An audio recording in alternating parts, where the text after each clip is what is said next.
Alas, love is in the air. I think. I don't know. I think these fit for some reason, I guess.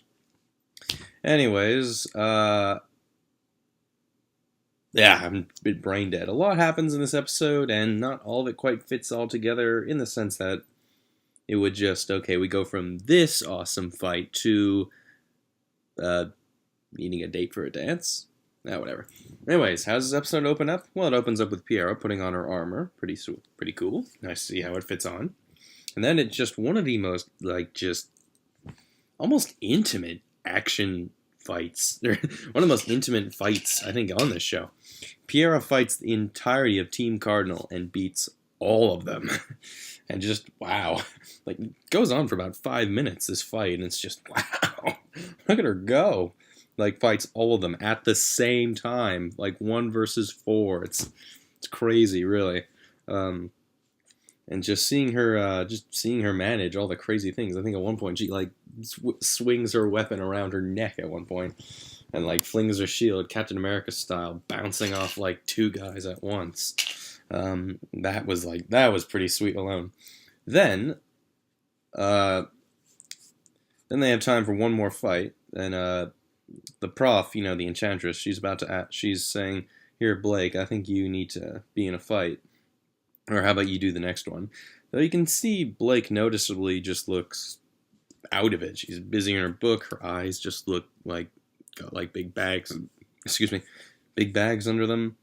Not going so well.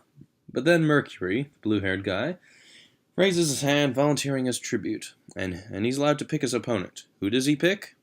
Piera. And we see a bit of Piera's aura in action too. The fight goes on, doesn't go for very long. They start to fight, and we see Piera use his polarity, sort of magnetism. Magnets, how do they work? Just to use slight adjustments so that, Mercury can't hit her. Mercury has, shotgun boots or something. Pretty sweet, though. Though just as Piera's about to finish him off, he surrenders. Clearly just wanting to see her, what she can do, rather than actually, fight her. Anyways, we also learned there's a dance coming up. That's where these came in handy, didn't they? No. We learned there's a dance coming up, and everyone kind of needs a date. Well, you know how these things go. Anyways, Sun actually asks Blake, and, Blake just says, "Oh, it's a waste of time, I'm not going." And then we finally learn just what Blake's deal is in this episode. She's tired, she's stressed, she's barely eating, barely doing well in school, because of just everything that's going on, really. The White Fang doing who knows what. A war, there's a war coming, Mr. Wayne. There's a storm coming, Mr. Wayne. Just all bad shit that she just is on her mind that she can't get over. RWBY and Yang are organizing the dance, actually. They took over Team Coffee. And they just want this they just want one day for Blake just to relax, really. And I think Blake needs it. Though, really, she's not interested at all. Then we cut to, okay, I give John credit. He goes after the chick way out of his league. He knocks at the door, starts playing the guitar, and just asks Wise to the dance. Does it work? Nope. Okay. Yeah, it doesn't work at all.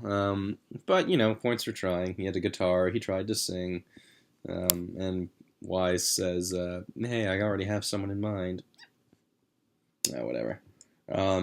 Then we cut to, we actually see Piera and John training, and while he kind of loses a quick fight, Piera says, "Yeah, you're getting better, man."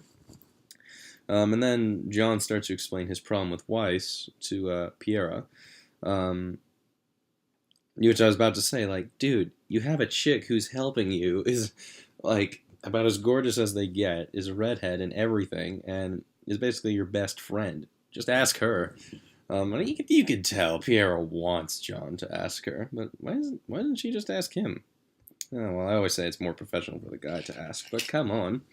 Then John says, "Oh, you must have guys lining up for you." And Piera's like, "Nope." Which is a good question, actually. Seriously, Piera's one of the most beautiful women there, and you think someone would go for her.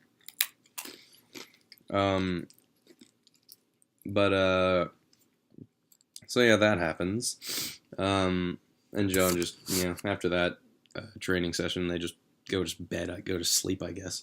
Anyways, we then cut back to our villains because we need to see villain things because you know how this works now, don't you?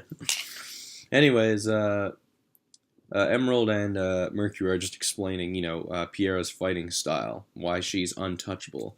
She doesn't like show off her aura. She only uses it in ever so subtly to make it appear that she's untouchable, just to give her opponents the disadvantage.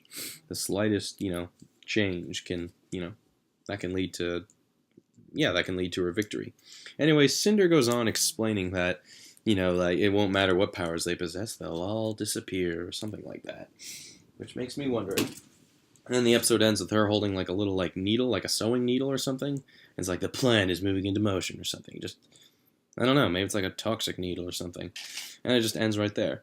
So, like I said, it was a bit of a weird jump from pace. It was like that just awesome, fight scene. Like, that almost felt like one of the trailers, really. Like, one of the RWBY trailers. Like, the 4 trailers at the beginning of the series.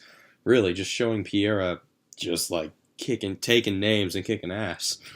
That was just incredible. 2, we need dates for the dance. I don't know, just 2 ideas that don't really have much to do with one another. But seriously, John, I mean, come on, you got the hottest chick in the world, basically spoon feeding you, and it's just just ask her, man. I'm getting so invested. Look at me going on about who ends up with who. It's become Lost or something. Mary's crackers, delicious. There's my product placement for today. But yeah, enjoyable episode nonetheless. But yeah, that fight was just incredible, and I like that it wasn't so heavy on the music, the really intense type music that they play for a lot of the more intense scenes. I don't know how many times I said intense in that sentence, probably about 3-4 times. It just sort of felt a lot more subtle and you can really only hear the sound effects of the weapons clashing, which I think that's a nice touch. I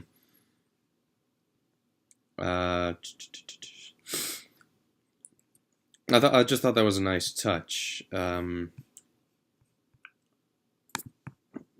That it was just more focusing on the fights themselves. But yeah, I'm curious to see where this evil plan is going. So until then, see you later.